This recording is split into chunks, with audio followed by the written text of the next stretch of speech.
Welcome back to Grim 3D. It's been a while since I've posted. What happened? Well, at the end of last year, I decided to redesign, repaint my space, and I printed this multi-board for my backdrop and put on those lights and everything. And if you look back through my videos, you'll see that I posted a couple of videos with this setup. I noticed when reviewing my videos that with the new setup, my camera had trouble focusing on my face.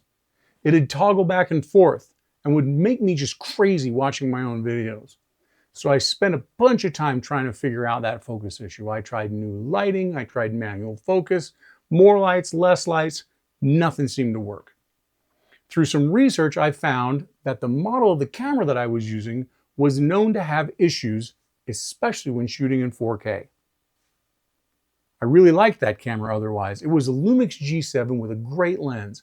It fit my space, didn't have any trouble with my audio. The Lumix just couldn't figure out my new setup. I think it had something to do with how much contrast is in the back, but I don't know. I changed over to a Sony Alpha, which is doing much better with focus, but as other creators know, when you bring in a new camera, it changes everything.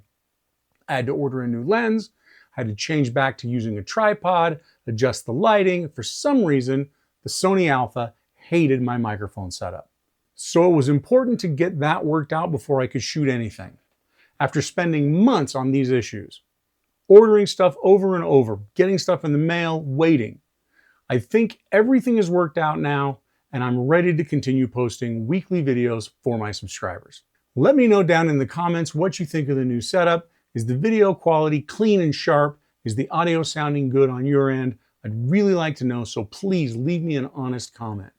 Although this video is basically a test of my new setup, I'd also like to take this time to announce that I am setting a goal for Grim 3D to make it to 5,000 subs by the end of the year. Anyone who's ever jumped into a YouTube as a side gig knows how time-consuming, difficult, and slow channel growth can be. So frustrating.